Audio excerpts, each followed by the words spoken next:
realizations. So next, Rafael.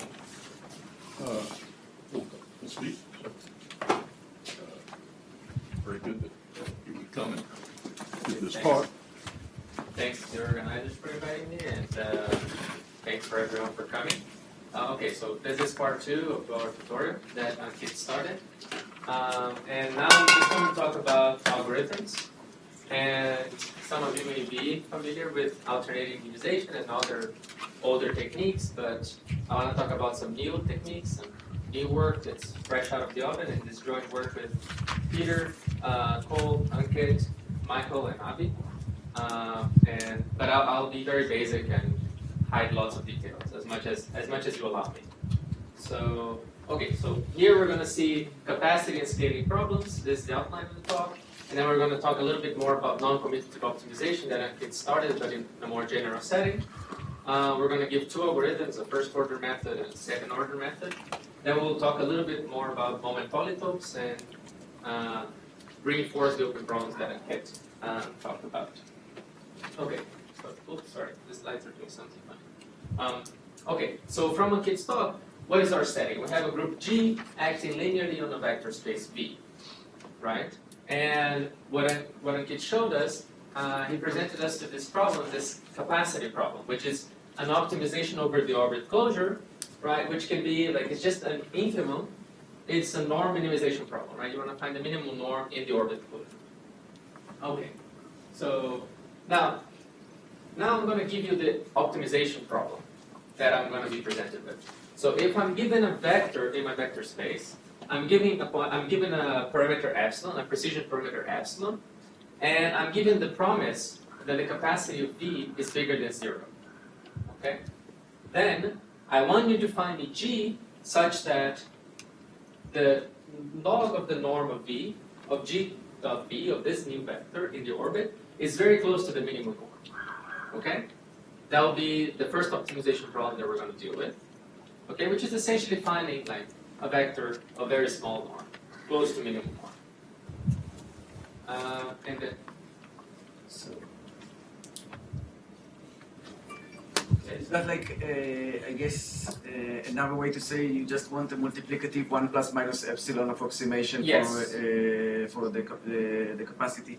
Yes. For the computer scientists, yeah. 1 plus or minus epsilon approximation, yes. You always use the 2 norms, or sometimes and you use other norms? Like I was hoping nobody's going to ask that, but came already in the first slide. Thank you.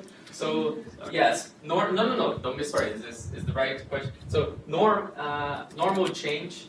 Usually we work with like 3 norms, because depending on which space you are, you're going to work with a different norm. That's why I didn't put anything here. So when I work with the vector space V and I have this representation of G, I'm going to work with this norm will be the invariant, the unitarily invariant norm. Okay, but then if I switch to other things like the algebra, I'm going to use operator norm and so on and so forth, so I'm going to hide the norms a little bit. But here you should think of the invariant, unitarily invariant norm. Have you ever used the L1 norm? It's because there's all this L1 magic stuff now that tells you about sparsity of the vectors. Oh, So yeah, basically the right thing is L2 norm. So in this theory, you want that, let's say you're acting by n invertible matrices, and the unitary matrices are a subgroup. You want that the norm is invariant with respect to the unitary subgroup. right. So yeah, all this theory is only with respect to that. Yeah, so L1 is not going to work for us because it's...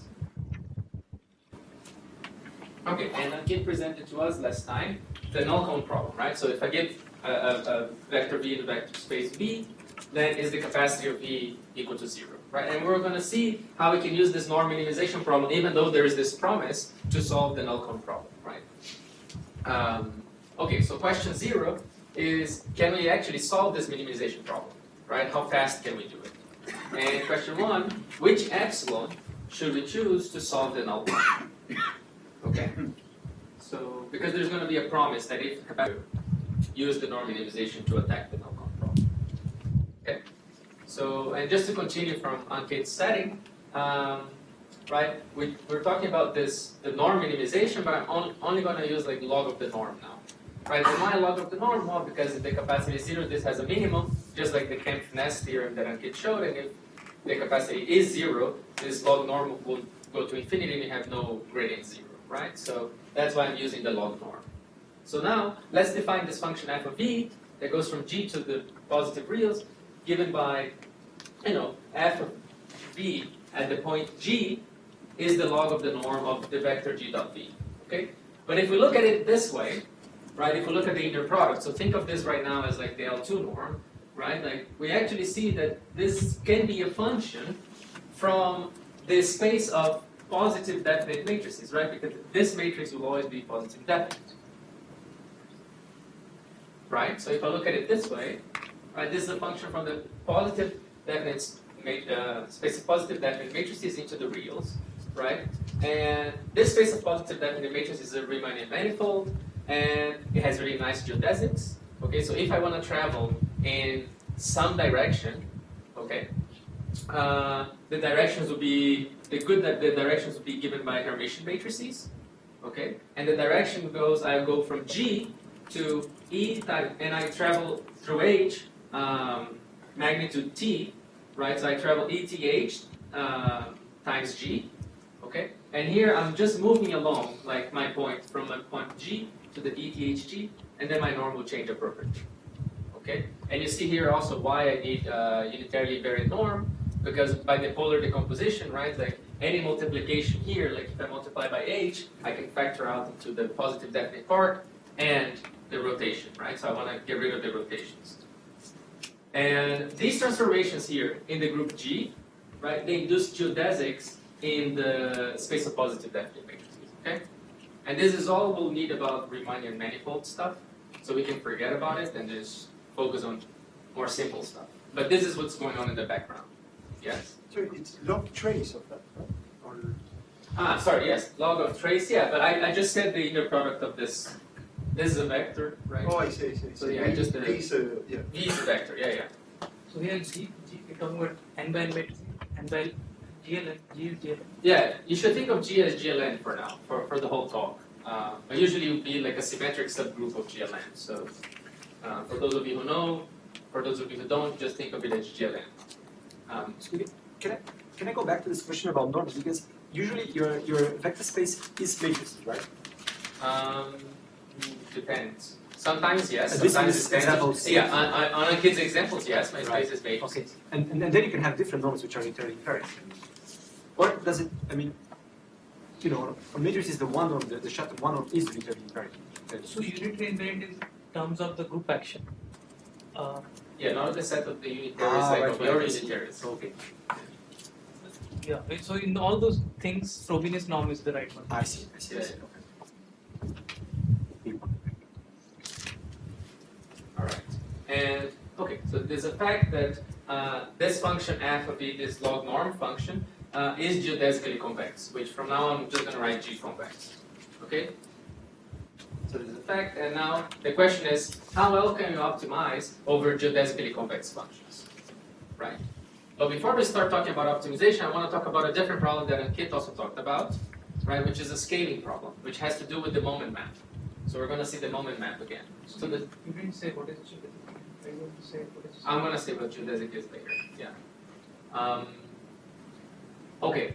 So now let's talk about the scaling problem, which is related to the moment map that Ankit presented. So again, we have a group G acting linearly in a vector space V, and then as Ankit mentioned, the moment map is the gradient along the group action, right? So think of the geodesics like as the lines in your Riemannian manifold, right? Like whatever you think of the lines, and the lines are usually given by this. Okay, so you're gonna act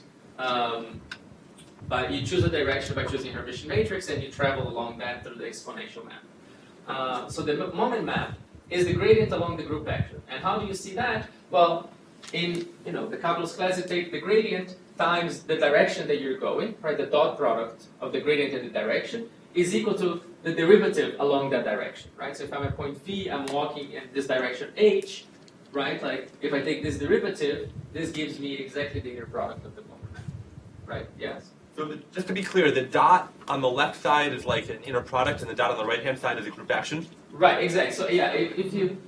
Yes, exactly. Okay. It's going to be... I'm hiding a lot of stuff because otherwise if I put Yeah. everything there, there'll be so many symbols that I don't want to be super confused. So it's Okay, whatever... that's fine. Yeah. Yeah. whatever suits you best. So, okay, and as Ankit was about to say in the previous talk, right? So it turns out it's a deep theorem that So if just so you know what object it is. The moment map takes a vector, takes a V into a matrix. in the dual of the Lie algebra of your group Okay, yes, which I can think of, maybe, can I think of it as a matrix? is a matrix. Yeah, think of Yes. it as a matrix as well. Okay, or as a linear function over matrices, but never. Exactly, it's a linear function over matrices. And this linear function for every For every age, for every element that you have. So the moment map, like for every V in your vector space, it gives you a gradient, right? So you should think of it as a gradient. For every point you have, the moment maps give you the gradient of the group action around that point. And your directions are given by these matrices, right, which is the Lie algebra. And then the gradient of, like, dot product of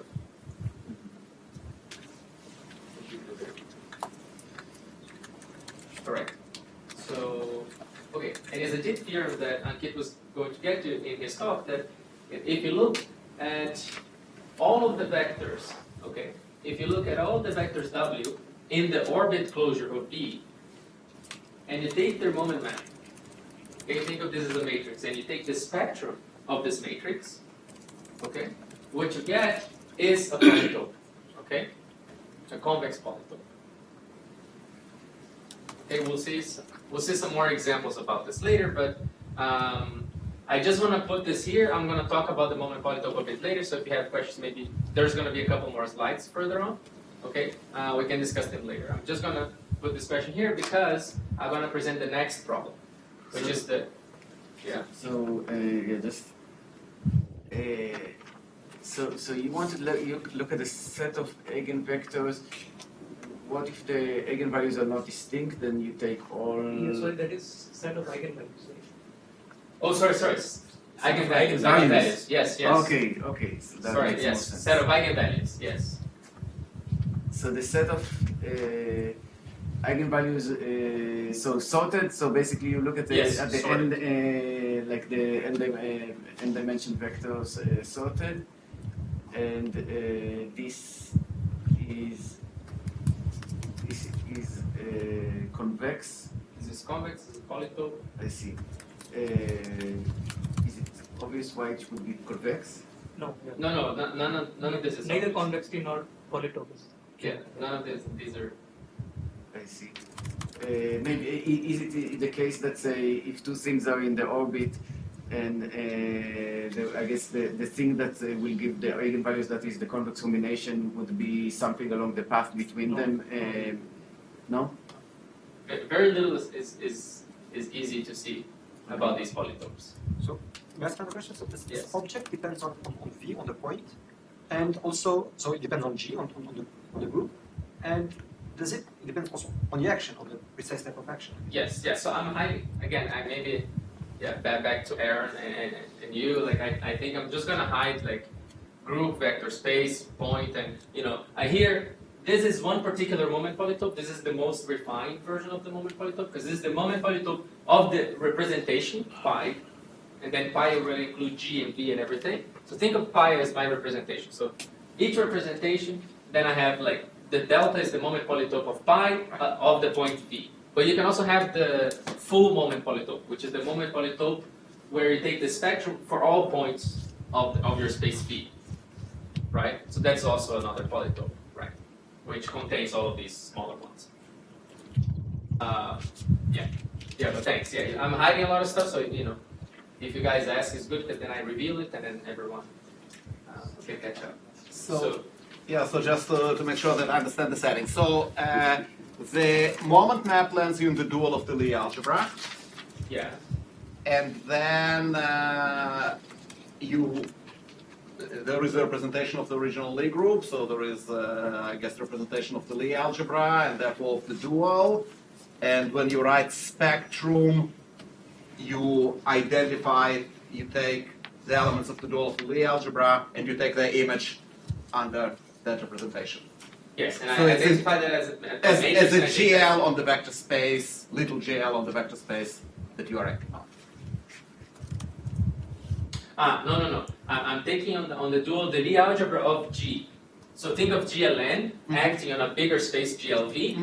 So all of these objects here, they live on GLN, on the Lie algebra of GLN. So this spectrum here, for example, will have the dimension of the group G. Oh, okay. Yes. So it's not the image, but it's in the pre-image because I'm applying here, and only then I would apply like my representation. Yeah. So again, so what's the dimension of the spectrum? It's not just n. It's n. It's n. If I have GLN, the dimension will be n. Yes. Yes. Yeah, because basically, okay, if I don't want to talk about duals, etc., I can imagine that mu G of V is just an n by n matrix, Yes. and then It's n by n. and then you take its eigenvalues, and this vector, this n-dimensional vector, that by some magic reason is convex, and Yes. Exactly. Okay. Now that we all understand a little bit about the moment polytope, I can just define the scaling problem. So the scaling problem now is if I give a vector in my vector space, and I give the promise that 0 is in the moment polytope. So remember that what Ankit said in his talk, that 0 is in the moment polytope if and only if my point is not in the null cone. So remember, this is just a reminder from the previous talk. And I give a parameter epsilon. I want to find an element G in my group G such that the norm of the moment map is less than epsilon. Because remember from the Kempf nest, right? Like if I'm not in the null cone, I must have an element that has moment map 0. So I want to find a close to the optimal here. Here's going to be a additive approximation for the complexity theorists. Because that's the scaling problem. And the scaling problem can be thought of as a uniform moment polytope problem, which we'll get later to the general moment polytope problem, which is so the uniform one is given V is 0 in the moment polytope. So as Ankit said in his talk, this is equivalent to the null cone problem. And the general moment polytope problem is that I would just give a target spectrum here. I'd say, oh, if I give a target spectrum P, is P in this moment polytope, right? Like we could ask that question as well. But now let's just stick to 0 because 0 is equivalent to the null cone. Okay? So, well, question 2, how is this related to capacity? Well, we just talked about it because from Ankit's talk, this is exactly the null cone problem, right? And this is due to Kempf nest. So the capacity is bigger than 0 if and only if I'm in the moment, 0 is in the moment polytope. All right. And in our work, one of our new results is that we give a quantitative version of this statement. Okay? We give a quantitative trade-off between the capacity and the minimizer. Okay? So, okay. These are slides that I just copied from Ankit. So let's see one moment map and one moment polytope, just so we can warm up, and I'm going to skip the rest. But so remember, if G is just a set of diagonal matrices, n by n diagonal matrices, right? And V is the Laurent polynomials that Ankit talked about. And we had the usual scaling action. And now here, if I have the set of monomials, right, alpha is the set of exponent vectors, and I have their coefficients. And the support of Q is the set of alphas such that the C alpha is different from 0, right? So if I take the moment map, like remember, Ankit did the moment map just for one variable, right? So for one variable, you would get just like the norm of the vector. And now if you take the moment map, you get this norm times the exponent vector alpha. Okay, so it's just a generalization of the calculation that Ankit made in his talk. And the moment polytope here, and this is the polytope again now for the whole action, right? So it's all the gradients. Okay, so it's essentially the convex hull of all of these alphas that are in the support of Q. Okay, so that's the moment polytope of Q. Okay, so if I give a polynomial, so the vertices of the exponents, the convex hull of your polynomial, like the Newton polytope, is exactly the moment polytope for this scaling action. Okay? Yeah? Sorry, I'm confused about the second line of that moment polytope equation. Uh-huh. So why do we have this bound on the 2 norm of Q, and then how come in that one Q is sort of running over a bunch of possibilities, and in the third line, it seems like Q is fixed. Oh. There's science. Yeah, I mean, I wrote it. Yeah, I mean, in the first line also the norm of Q should be 1, and I mean, in the second line, from the second line we can see that the third line falls. I mean, if the norm of the Q is 1, basically you're taking convex combination instead of conic combination. Yes, because I guess Ankit, like, he made the norm be equal to 1 because I'm talking about log norm, and he's talking about norm. Yeah. So log norm you divide by the norm of Q, and here since he's just talking about the norms, he just enforced that the norm of Q is equal to 1. Yeah, I mean, norm is just 1 just to make sure it's a convex combination, not a conic combination. But I guess like the moment polytope is like, we're taking mu running over all possible Q, right? All Qs that you can get from scaling the original Q. I mean, I think there is more than one. I mean, I think one of the annoying thing. I mean, maybe you should say Q0 is the. Oh, sorry.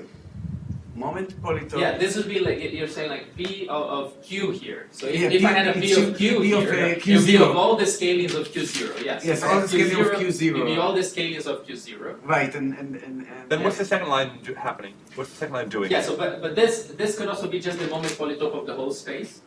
So remember what Ankit said. I'm going to fix a space of polynomials of the same degree. Okay. And you can also do the same thing. You can take you go through all your polynomials in this vector space, and you take their moment map, and Yeah. you take the spectrum. Okay. And then this set also forms a polytope.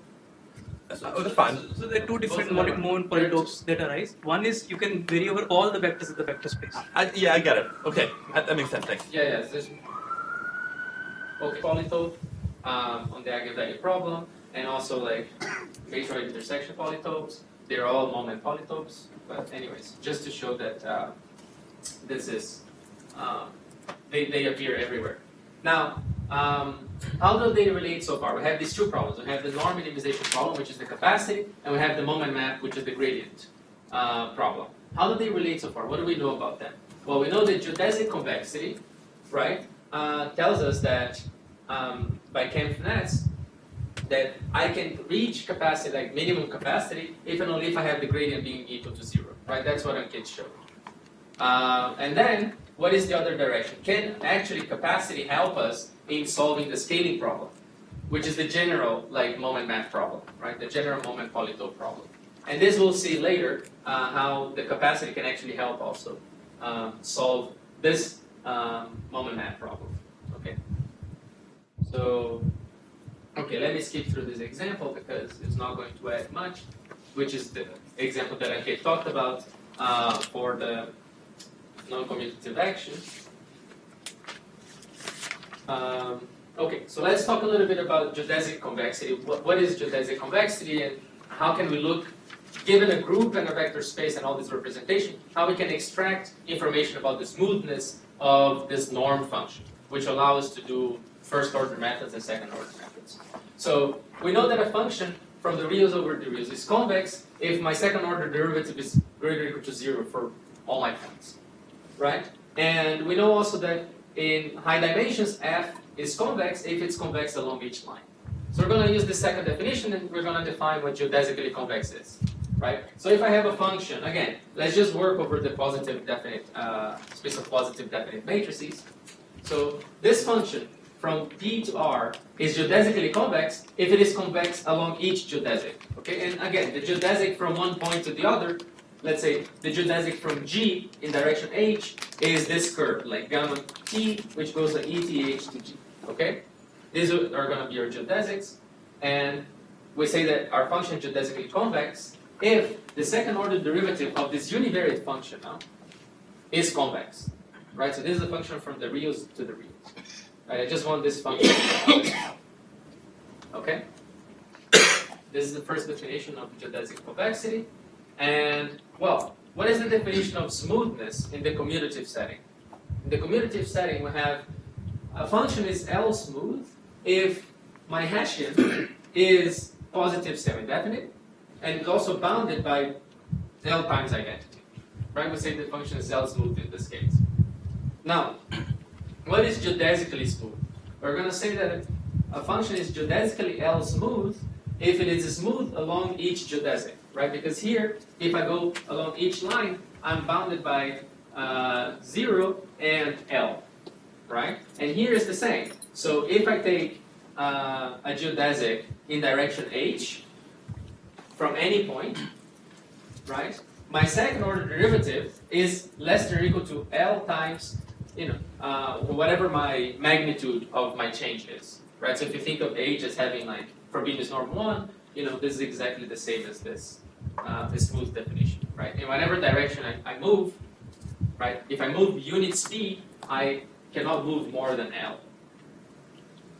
Okay? Now, a good thing about our log capacity function, like a log norm function, is that the log norm function is actually smooth. Okay? So this is good for us because then we can use first order methods. Okay? It gives us hope. Okay? And we'll see that later. So we're going to use, because it is smooth, we can use first order algorithms. And we'll see that in a little bit. Now, another really important concept in optimization since the 90s is this concept of self-concordance, right? So we have a function f is self-concordant if the third order derivative is very small compared to the second order derivative. You should just look at this as being like very small compared to the second order derivative. Okay? And again, a multidimensional function is self-concordant if it is self-concordant along each line. So generally, just being little o is fine. It's not generally the r doesn't matter, and the 3/2 all it matters is that the exponent is larger than 1. Is that like the? No. It matters that this exponent is 3/2 because you want scaling variant for self-concordance. Okay. Yeah. So that's the Nesterov and Nemirovsky. Like they have this definition, and they say, well, because this is scaling variant, they can take large steps whenever they do optimization, and then they can make things converge in log 1 over epsilon. Okay? So, yeah, what matters here is that 3/2, and this R only affects like your step size in your algorithm. Now, how do we define self-concordant in our case? Well, again, you just replace every second line that if it's self-concordant along each line, and you say, well, my function is going to be G self-concordant if it's self-concordant along each geodesic. Okay? But we don't need to worry much about this setting because, unfortunately, log of the norm is not self-concordant. Okay? If it were, we would say that we have all the best algorithms and so on and so forth, but we don't, right? But another concept which came out 2 years ago on work on matrix scaling, which is the commutative version of a lot of these problems, was this concept of self-robust. Okay? And I wanted to put both of them so that we don't confuse them. So we say that a function f is self-robust if the third order derivative is less than or equal to r times the second order derivative times the length of x. Okay? So now here I think I should erase this. Sorry, this is a typo. So the difference here between the self-robust and the self-concordant functions is that this one here is a scaling variant. Okay? But the second function is not. Okay? This is a polynomial of degree 3, you can think about it, and this is something of degree 2. So now, what makes it so different between the self-robust and the self-concordant is that here, I'm just guaranteeing should erase this x. So in the self-robust setting, you cannot take large steps. Jerry, are you missing some absolute values here, or maybe you No, assuming it's convex, so it's always positive? Yeah, I'm not. Yes, it's self-robust will imply being convex. Ah, okay. Yes. Yeah, I just have extra stuff. I'm not missing stuff on this slide. And here, what the important thing is that this definition is not scaling variant, which means that if it holds, it should hold only like around a small neighborhood. Okay? So what you should think is self-robustness is a constrained version of self-concordance in a small neighborhood. So your function looks quadratic only in this very small neighborhood. Sorry, but that should be true for all x, right? Yes. So then, what can you say more about why it's local? Like, Well, it's because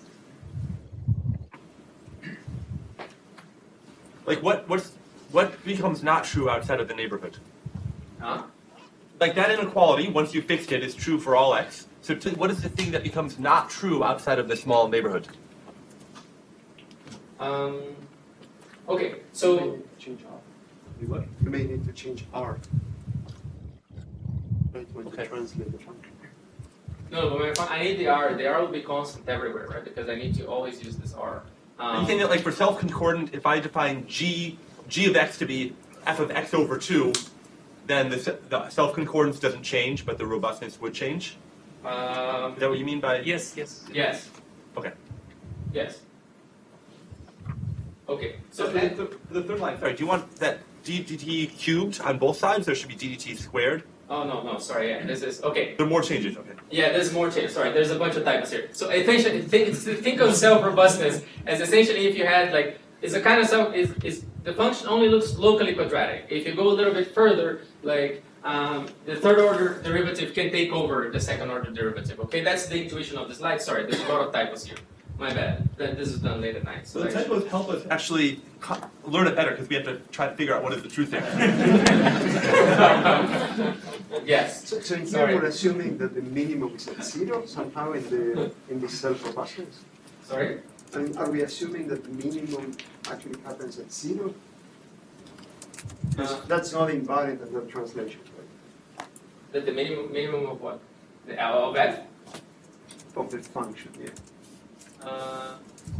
No, but let's not pay attention to that. There's a bunch of typos here. Maybe, yeah, it's just, think of the function that looks locally quadratic, and that's what I meant here. Sorry, yes.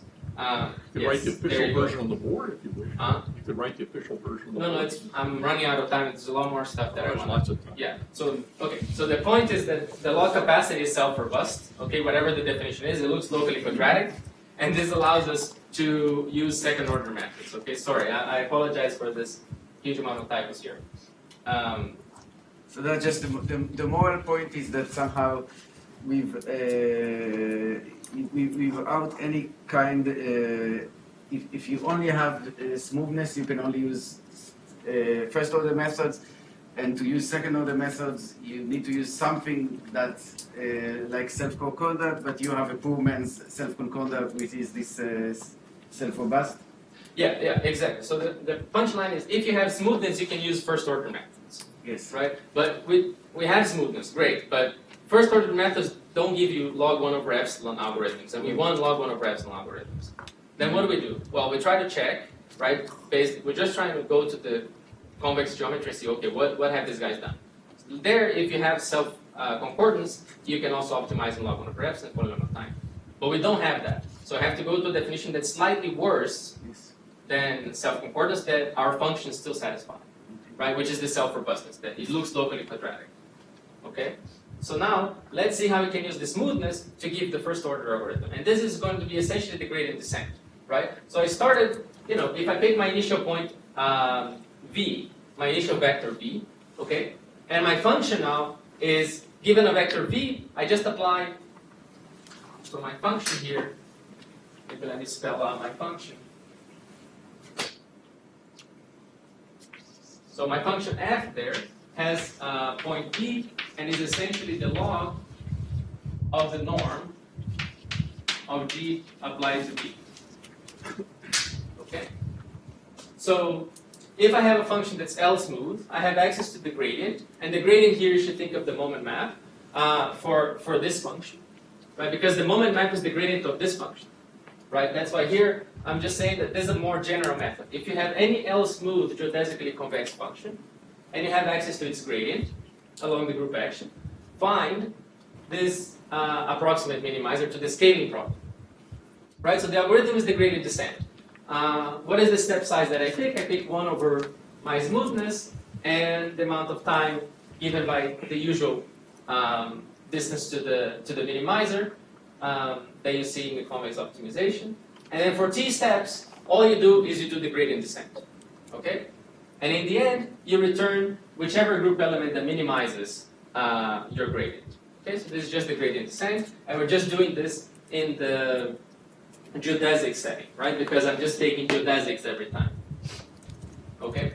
Now, the question is, how smooth are our scaling problems? So how smooth is this function? We have to determine this, right?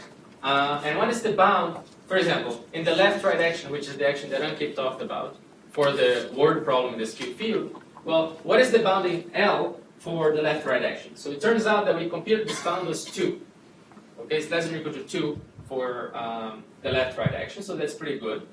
Now, what is the bound in the F minimum, right, in the capacity? What is the bound on log capacity? We also need that. And we proved that the bound was also polynomial in N, so, we run in polynomial time, okay, in our input. So this algorithm is efficient for the operator scaling, like the action that Ankit talked about. That's how we can solve the null-con problem for that action, and therefore the word problem in polynomial time. Now, oops, the slides are doing something. Okay, now let's talk about second-order methods for self-robust functions. So we have these functions that look locally quadratic. What are we going to do, right? So given a function f, which is R robust, and we also need a bound of the initial distance to the optimum. Okay, it's a diameter bound.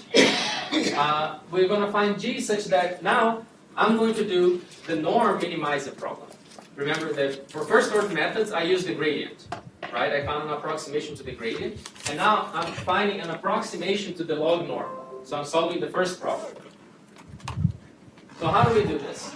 Well, okay, again, we start at the identity, right? So we start at g equals to the identity.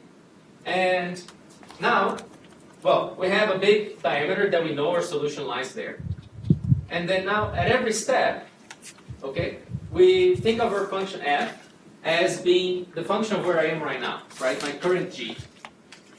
And now, I take the quadratic approximation to this function, because I know that my function looks locally quadratic, okay? And then now, I solve this Euclidean convex optimization. I solve this function, this optimization function, right? I approximate my function, which is geodesically convex, it's really weird, by a quadratic function. Now this becomes an Euclidean convex optimization problem. I solve this Euclidean convex optimization problem, and the robustness of my function tells me where I should look for the optimum. So this is going to be the size of my step, right? I'm never going to leave a ball of size 1 over r, right? So for 1 over r time, I'm just going to take that small step, because there I know my function is locally quadratic. Okay, and then I keep updating. So once I found this minimum, I move to the point that minimizes my function. Right, so I minimize the quadratic function, but the quadratic function is almost the same as the original function. So I take a small step every time, and I get to a better solution. And then in the end, I return my last element, right? Because I'm always decreasing here. I always make sure that I decrease. Okay, and now the question is, okay, so what do we have to do? Well, we already have bounds on the f min from the previous work, but now in this setting, we need to get bounds on the robustness and on the diameter bound, right? And in the previous work, we also obtained polynomial bounds for the diameter and on this robustness. Now, okay, now let's talk about the robustness and the smoothness and robustness of the group action, right? So how can we bound these things, right? What are they to begin with? So now I have to use pi because I'm going to talk about the representation, so this slide is a bit more careful. So remember, I have a group G acting linearly in a vector space, and it's given by representation pi, from G to GLB. So think of G as GLN to GLB. So we have this set of weights of this action. So let's say that omega of pi is the set of weights for this action. That Ankit talked about, like if you had the Laurent polynomials, is all the exponent vectors. These are the weights, right? So weights are essentially the eigenvalues of the commutative action of this representation. Okay. Now, it turns out that this norm, which is we term it's a weight norm, it actually determines the smoothness and the robustness of the log function. Okay, of the log norm function. So the robustness and the smoothness of these functions are captured exactly by the maximum norm of your weight vectors. Okay? Take your weight vectors, take the maximum norm of these weight vectors. This gives you essentially, so if you have this n pi, which is the maximum here, the log norm function is 2n pi squared smooth, okay? And it's 4n pi robust. Okay, and we're going to see some values of this function. This value is usually really small, which means it's good for us. We can take steps of reasonable size. Now, the main problem in general is the weight margin, which dictates the diameter bounds, okay? Which is how far I am from an optimal solution, okay? And how do we get this diameter bounds? Well, here's the definition. We'll take all the subsets of weights of this omega, okay, and take their convex hull. If 0 is not in this convex hull, take the distance between 0 and this convex hull. So our weight margin is the minimum distance between 0 and these convex hulls that do not contain 0. Okay? So essentially take all the sets of subsets of vertices, take their convex hull, and take the minimum distance between 0 and these convex hulls, for all of them that don't contain. It's a bit of an involved definition. Okay?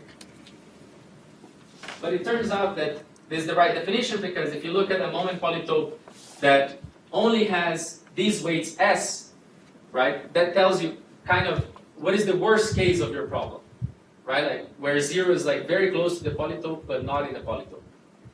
Okay? That is that's how you should think of the weight margin. So this weight margin kind of controls, essentially controls how close you could be, like how close your gradient can be from 0 but never achieve 0. Right? So that's the worst case. So this is a measure of the worst case bound. And this bound in general is really bad. Okay? So now let me show you how, well, this slide here shows a little bit the bounds that we currently have and currently know on smoothness and robustness. Right? So remember that smoothness and robustness and diameter bounds, right? So smoothness and robustness is governed by this weight norm. And the weight norm is really small. So this general bound here, star, this star refers to, suppose I have a group G, like GLN, and I have a polynomial action of GLN of degree D. Okay, so all the entries of the matrix in GLB are degree D polynomials in my original entries. Okay? So the bound on the weight norm here is only D, which is good. But the bound on the weight margin is inverse exponential in D. Okay? And remember, and having weight margin large is good. Right? Because the more you separate it, like you don't need to test that you're very close or not to the moment polytope. So, and it turns out that for matrix scaling, the bound is really good, is inverse polynomial. For the left-right action, this was proven by Gurvitz in 2004, is also inverse polynomial. So this is good. But already for tensor scaling, okay, when you have, instead of what Ankit mentioned here for the quantum action, if you just have the classical action, I have a three-dimensional tensor and I'm just acting by multiplying every plane by one number, the weight norm, the weight margin is upper bounded by 1 over inverse exponential. So you cannot hope to get a weight margin that's inverse polynomial. Okay? So this is really bad for our algorithms because the running time of our algorithms is 1 over this. Right? So you want this always to be large. Okay? All right. Now, our main result is this quantitative version of Kempf-Ness theorem, right? Which is given by the following quantitative non-commutative duality. Okay? For any non-zero vector v, we have that the norm of v, when you compare to the capacity, to the minimum norm in the orbit, okay, is lower bounded and upper bounded by quantities which only depend on, well, are your gradient, right? Because we're comparing the dual problem of the norm minimization to the gradient. And the only parameters that are involved is this weight margin and the weight norm. Okay? But let me spell it out. So the first inequality says, this inequality says that if my gradient is small, it tells me that the gradient is close to the minimum. Right? Because think of this, if this gradient was 0, right? This is 1, and which means that the capacity is equal to my norm, which means that I have the minimum norm, right? And the second inequality says that if the norm is close to minimum, so if this is close to 1, then it must be the case that my gradient is small, right? So that's how we strengthen, like numerically, like quantitatively, on Kempfness.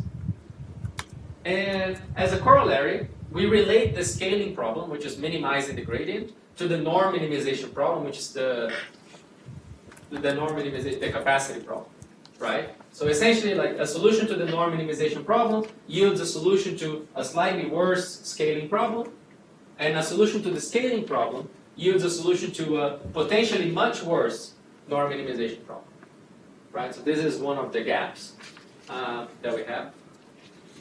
And how much time do I have? It's getting another 5 minutes or so. 5 minutes? Okay, sounds good. So, 5 minutes plus. It's a bad sign is nobody's asked a question in the last 5 minutes. right, yeah, that's what I'm afraid as well. So maybe let me go through this like really quickly, because this is just the general question of the moment polytope now, right? So remember in the beginning we asked the non-com problem has the 0 instead of p, right? Suppose that we add now any spectrum, and I want to test if a particular spectrum is in my moment polytope. Okay, so this is the general moment polytope problem. If I put 0 here, is equivalent to null. Now, how is this related to capacity? In 1987, Brion said that, you know what, like, in the commutative case, if I have a polytope and I want to test if a particular point is in this polytope, I can just shift the whole polytope by that particular point and test if 0 is in the shifted polytope, right? And this is exactly what Brion did in 1987. She said, you know what, like I'm going to try to find another representation where P is in this polytope if and only if 0 is in this new polytope. But it is essentially the shifted polytope. Now, how do you shift polytopes in this general setting, right? You cannot do the commutative thing, just translate it. So how do you translate in this setting? And, you know, what Brion did was this, what is called the shifting trick, okay? So, okay, if I'm given V, is P in my moment polytope? Well, the natural attempt, again, is to switch to another representation where the moment maps are the spectrum of my original moment map minus P. And that's what I want to find. But to find this, let's explore a little bit some properties of the moment map. So the moment map has two crucial properties. Okay? If I have two representations, and I take the tensor product of these two representations, my new moment map is equal to the sum of the two moment maps of the two representations. Okay? So here should be like mu1 and mu2, but and also, if you have a highest weight vector, okay, it turns out that the moment map on the highest weight vector is actually the diagonal of the highest weight, of the corresponding highest weight. Okay? And now how do we shift? Well, the shifting trick is simple. So take P, this target spectrum. Well, P is a rational, like a vector of rational numbers. Okay? And take the L, a natural number, their common denominator, and multiply L by P. Now L times P is an integer vector lambda, which is a partition, and it has a corresponding highest weight. But let's take the dual vector, because I want this minus P, right? I don't want a plus. So take the dual, which you can think of it as like minus lambda, if you want. And then, what we do is, well, take H, which is G tensor with the self L times, right? And I tensor it with the highest weight. So now, for this vector H, okay, the moment map of this vector, oh, this is not G, this is V. Sorry, just correcting myself. So you take V, tensor L, and you tensor with the highest weight. And now, the mu of this new element in a much larger space, okay, is L times your original, oh man, okay, G's are V's here. So L times the moment map of your vector V, plus the moment map applied to this highest weight, right? Which is equal to L minus the diagonal, and once you divide by L. Again, you get my moment, you get my mu of V minus the diagonal of P. Right? So you get exactly the right spectrum that we wanted over here. Okay? So, and what does this do? Well, this shifting trick is good because it reduces the any moment polytope problem for any P to, again, a capacity problem that we know how to optimize over. Okay? And you may wonder, okay, but you're going to a much larger space, but the thing is, we only need this in the analysis, this larger space. You can operate, do your scaling in the original space, and only the analysis of the algorithm will be carried out in this large space. Okay? So, how do they relate now? Well, by the shifting trick, you can use norm minimization problems to try to solve moment polytope related questions. That's one, by the shifting trick. And if you use geodesic convexity, right, you know that now you can use the norm to solve the norm minimization, you can essentially minimize the norm of the moment map, which is the scaling problem. Okay? And just to finish, the same open questions that Ankit asked, they're still open. Nobody solved them in the last hour. So, yes. Pessimism.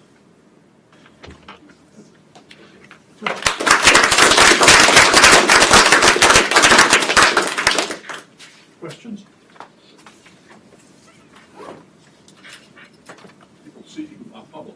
So presumably, you also need to prove, probably you guys did that already, big complexity of all these intermediate things, right? Yes. When you run the gradient algorithm, somehow.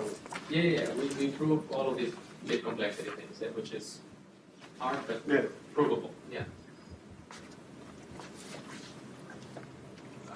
Okay. So we come back at 11:30.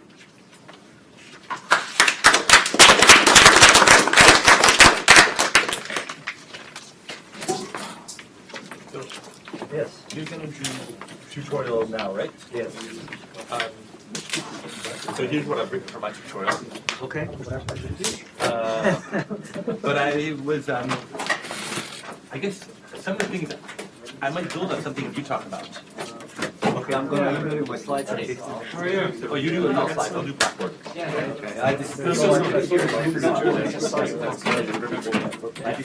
Everything's Well, pretty good. I'm a student. Yeah.